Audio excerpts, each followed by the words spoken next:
Hello friends, welcome to recap 10M। आज हम आपके लिए लेकर आए हैं एक एक्शन मूवी को जिसका नाम है जॉन विक चैप्टर 2। अगर आपने इसका फर्स्ट पार्ट नहीं देखा है तो आप वो हमारे चैनल पर देख सकते हैं। इसका लिंक आपको डिस्क्रिप्शन में मिल जाएगा। उस वीडियो में आप जानेंगे कि कैसे जॉन विक ने वीगो और लोसेफ को मार दिया क्योंकि लोसेफ ने उसके प्यार की आखिरी निशानी को खत्म कर दिया था। अगर आप इसके फर्स्ट पार्ट को देखेंगे तो आप कहानी को अच्छे से समझ पाएंगे। मूवी की शुरुआत होती है जॉन विक से, जिसकी कार को कुछ लोग चुरा कर भाग रहे होते हैं। ये उनके एक साथी को पकड़ लेता है जो इसकी कार लेकर गए हैं। जॉन को इससे अब्राहम का एक कार्ड मिलता है जो वीगो का भाई होता है, जिसका हाल ही में जॉन विक ने सफाया किया है। तभी अब्राहम के पास एक आदमी आकर उससे कहता है कि आप भी वही गलती कर रहे हैं जो आपके भाई ने करी थी। आप जॉन विक से पंगा ले रहे हैं जो बहुत ही खतरनाक इंसान है, क्योंकि ये जानता है कि जॉन विक को परेशान करना या उससे पंगा लेना अपनी मौत को दावत देना है। तभी जॉन विक इनके गैराज में आकर लोगों को मारने लगता है और इसे इसकी कार भी मिल जाती है। ये यहाँ से अपनी कार लेकर जाने लगता है, पर अब्राहम के लोग इसका पीछा करते हैं और उस पर हमला करते हैं। जॉन भी पलटकर वार करता है और जो भी इसे रोकने की कोशिश करता है जॉन उसे मार देता है। फिर ये अब्राहम के पास आता है। ये दोनों के लिए ड्रिंक बनाता है। ये उससे कहता है कि तुम अपने लोगों को भेजते रहोगे और मैं मारता रहूंगा, लेकिन मैं अब और खून खराबा नहीं चाहता। मैं शांति चाहता हूँ। तुम मेरे रास्ते में नहीं आओगे और मैं तुम्हारे। अब्राहम भी मान जाता है क्योंकि इसकी भलाई इसी में है। फिर जॉन अपनी कार लेकर यहाँ से चला जाता है, लेकिन इसकी कार पूरी तरह डैमेज हो चुकी है, इसीलिए ये अपनी कार ऑरेलियो को देता है ठीक कराने के लिए। उसी रात जॉन से मिलने के लिए सेंटोनियो द एंटोनियो आता है। ये कोमोरा ऑर्गेनाइजेशन का बॉस है जो इटालियन क्राइम ऑर्गेनाइजेशन है। ये जॉन को अपना एक काम करने के लिए कहता है, पर जॉन मना कर देता है। सेंटोनियो कहता है कि तुम मुझे मना नहीं कर सकते क्योंकि मेरे पास तुम्हारा ब्लड मार्क है। अंडरवर्ल्ड के अकॉर्डिंग अगर आप किसी को अपना ब्लड मार्क देते हैं तो आपको उसका काम करना पड़ेगा और एक काम करने के बाद ये एक्सपायर हो जाता है। वीगो ने पहले जॉन को एक इम्पॉसिबल मिशन दिया था जिसमें सेंटोनियो ने उसकी हेल्प करी थी, तो उसके बदले जॉन ने उसे अपना ब्लड मार्क दिया था, पर जॉन वापस वही काम नहीं करना चाहता, इसीलिए सेंटोनियो को मना कर देता है, जिससे इसे बहुत गुस्सा आता है। सेंटोनियो घर से बाहर आने के बाद ही उसी का घर उड़ा देता है, लेकिन जॉन विक और उसका डॉग किसी तरह बच जाता है। इसके बाद ही कॉन्टिनेंटल होटल आता है विंस्टन से मिलने के लिए। विंस्टन जॉन विक से कहता है कि शायद तुम रूल्स भूल रहे हो। पहला रूल कि कॉन्टिनेंटल के अंदर किसी भी तरह का कोई भी खून खराबा नहीं होगा। दूसरा रूल, अगर तुमने किसी को अपना ब्लड मार्क दिया है तो तुम्हें उसकी बात को मानना पड़ेगा, लेकिन तुमने दूसरा रूल तोड़ दिया। तुम खुश नसीब हो कि अभी तक जिंदा हो। अगर तुमने सेंटोनियो का काम नहीं किया तो पूरा अंडरवर्ल्ड तुम्हारे पीछे आएगा तुम्हें मारने के लिए और तुम्हें एक्स कमानिकाडो घोषित कर दिया जाएगा।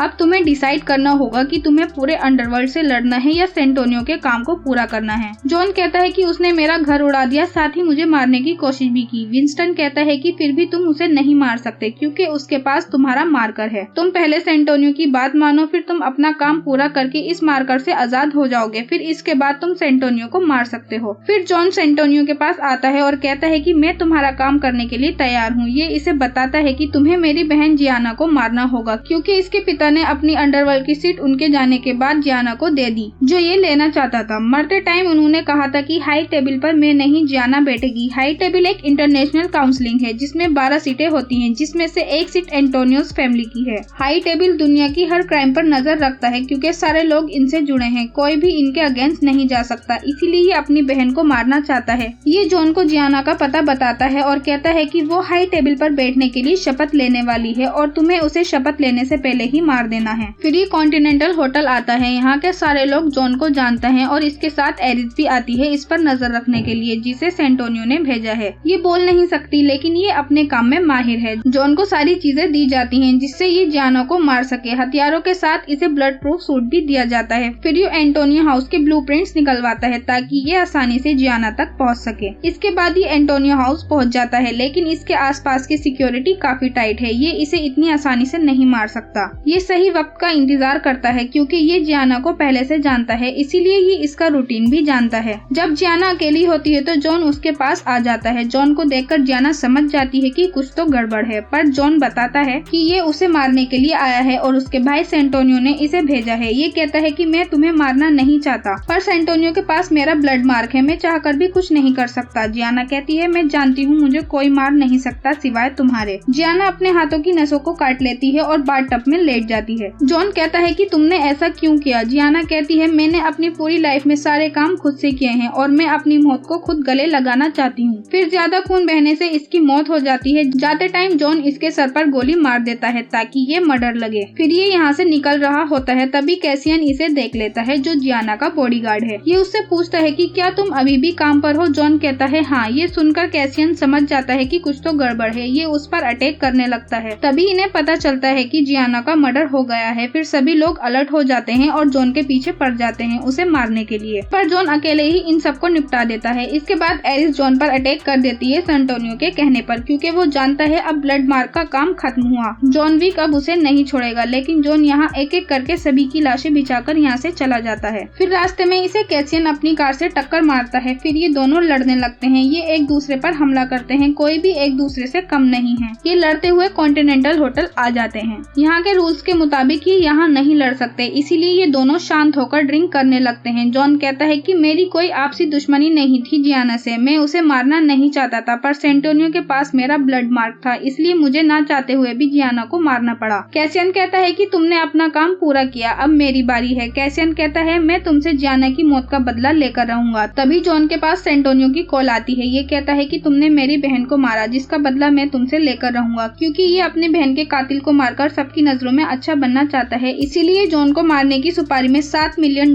का इनाम रखता है। और जल्द ही ये खबर सब जगह फैल जाती है कि जो जॉन विक को मारेगा उसे $7 मिलियन दिए जाएंगे। सभी जगह अफरा तफरी मच जाती है। अब हर कोई जॉन विक को मारना चाहता है। इसके बाद विंस्टन सैंटोनियो के पास आता है और कहता है कि शायद तुम रूल्स भूल रहे हो। काम पूरा होने के बाद मार्कर को वापस किया जाता है। फिर सैंटोनियो उस मार्कर को विंस्टन को दे देता है और कहता है कि जॉन के दिन पूरे हुए, जल्द ही उसका खात्मा हो जाएगा। विंस्टन कहता है कि शायद तुम भूल रहे हो, वो जॉन विक है। उसने ना जाने कितने लोगों का खात्मा किया है। वीगो जैसे गैंगस्टर का उसने कुछ ही दिनों में सफाया कर दिया, और जॉन विक की सुपारी देकर तुमने अपनी कब्र खुद ही खुदवा ली है। अब तुम्हें जॉन विक नहीं बख्शेगा, और अब तो तुम्हारे पास उसका मार्कर भी नहीं है। तुम कुछ नहीं कर सकते। तुम अपने दिन गिनना शुरू कर दो, क्योंकि जॉन इस सब में तुम्हारी वजह से वापस आया है, जो आना नहीं चाहता था। अब इस तबाही को कोई नहीं रोक सकता, और इस तबाही में सबसे पहले तुम्हारी बर्बादी होगी। इधर हम जॉन विक को देखते हैं जो न्यूयॉर्क आया है। यहाँ सभी लोग पहले से ही इसे मारने के लिए तैयार बैठे हैं, लेकिन जॉन भी पीछे नहीं हटता। ये एक के बाद एक सभी कातिलों को मारता जाता है। फिर इसका सामना कैसियन से होता है, जो जियाना की मौत का बदला इससे लेना चाहता है। फिर से ये दोनों लड़ने लगते हैं, और काफी लड़ने के बाद जॉन कैसियन के सीने में एक चाकू मारता है। अगर ये चाकू को निकालेगा तो भी ये मरेगा, और नहीं निकालेगा तो भी ये मारा जाएगा। जॉन कहता है कि अगर जिंदा रहे तो फिर मिलेंगे। जॉन लड़ते हुए काफी जख्मी हो गया है और ये काफी थक भी चुका है, इसलिए स्टेशन पर एक आदमी को सोने का सिक्का देता है और कहता है कि मुझे बाबरी किंग से मिलना है। तभी कुछ लोग वहाँ जॉन विक को ढूंढते हुए पहुँचते हैं, लेकिन ये सबको मार देता है। इसके बाद जब जॉन को होश आता है तो वो देखता है कि उसके जख्मों पर पट्टी की गई है। वो अब बाबरी किंग के सेफ प्लेस पर है। ये बाबरी किंग से मिलता है। ये दोनों एक दूसरे को पहले से जानते हैं। जॉन ने एक बार इसकी जान बचाई थी। ये कहता है कि तुम्हारे ऊपर $7 मिलियन का इनाम है, अगर मैं चाहूँ तो तुम्हें अभी मार सकता हूँ। ये बाबरी किंग से कहता है कि अब तक न्यूयॉर्क पर तुम्हारा कब्जा था, पर अब शायद सैंटोनियो का हो, क्योंकि उसके पास अब हाई टेबल है और वो तुम्हारा दुश्मन भी है। टाइम आने पर वो तुम्हें भी मार देगा। तुम्हारे साथ पूरा हाई टेबल भी खतरे में है। तुम अगर उसे मारोगे तो पूरा हाई टेबल तुम्हारे पीछे पड़ जाएगा, लेकिन अगर मैंने उसे मारा तो कोई भी तुम्हारे पीछे नहीं आएगा और तुम्हारा न्यूयॉर्क पर भी कब्जा रहेगा। जॉन कहता है कि तुम मुझे बस सैंटोनियो के पास तक पहुंचा दो, आगे मैं खुद देख लूंगा। बाबरी किंग जॉन को एक गन देते हैं जिसमें 7 गोलियां होती हैं, और कहता है कि तुम्हें सैंटोनियो एक आर्ट म्यूजियम में मिलेगा। फिर यहाँ जॉन विक पहुंचकर तबाही मचाना शुरू कर देता है। इसका निशाना एकदम परफेक्ट होता है। ये 6 गोलियों में 6 लोगों को एकदम निपटा देता है। फिर एक के बाद एक जो भी इसके रास्ते में आता है ये सभी को निपटा देता है। यहाँ सैंटोनियो एक मिरर रूम में आता है, जिससे उसे ढूंढना बहुत मुश्किल होता है। ये जॉन से कहता है अगर तुमने मुझे मारा तो कई लोग तुम्हें मारने के लिए आएंगे, क्योंकि मैं अब हाई टेबल का मेंबर बन चुका हूँ। जॉन कहता है कि मुझे फर्क नहीं पड़ता, तुम ही मुझे वापस इस सबके बीच में लाए हो, अब मैं तुम सबका सफाया कर दूंगा। तभी वहाँ एरिस अपने लोगों के साथ आकर जॉन पर अटैक करना शुरू कर देती है। इसी बीच सैंटोनियो वहाँ से कॉन्टिनेंटल होटल के लिए निकल जाता है ताकि ये इससे बच सके। एरिस भी जॉन पर हमला कर देती है। ये काफी तेज होती है, पर जॉन के आगे ज्यादा देर तक नहीं टिक पाती। इधर सैंटोनियो भी कॉन्टिनेंटल होटल पहुँच जाता है। यहाँ ये विंस्टन को जॉन को मारने के लिए कहता है। विंस्टन कहता है कि जॉन ने कोई रूल नहीं तोड़ा है, मैं ऐसा कुछ नहीं करूँगा। तभी वहाँ जॉन आता है। विंस्टन उसे समझाता है कि तुम इसे यहाँ नहीं मार सकते, ये यहाँ के नियमों के खिलाफ है, पर जॉन उसे मार देता है। विंस्टन कहता है कि तुम नहीं जानते तुमने अपने लिए कितनी बड़ी मुसीबत खड़ी कर ली है, लेकिन जॉन को इस सबसे फर्क नहीं पड़ता। उसे सैंटोनियो को मारना था, उसने मार दिया। इसके बाद ये वापस अपने घर पर आता है जो पूरी तरह जल चुका है। ये अपनी जिंदगी के कुछ हसीन लम्हों को याद करता है। तभी वहाँ कॉन्टिनेंटल होटल का रिसेप्शनिस्ट आता है जो जॉन से कहता है तुम्हें विंस्टन ने बुलाया है। फिर ये विंस्टन के पास आता है जो इसे बताता है कि सैंटोनियो की मौत के बाद कोमोरा ऑर्गेनाइजेशन ने तुम्हारे ऊपर $14 मिलियन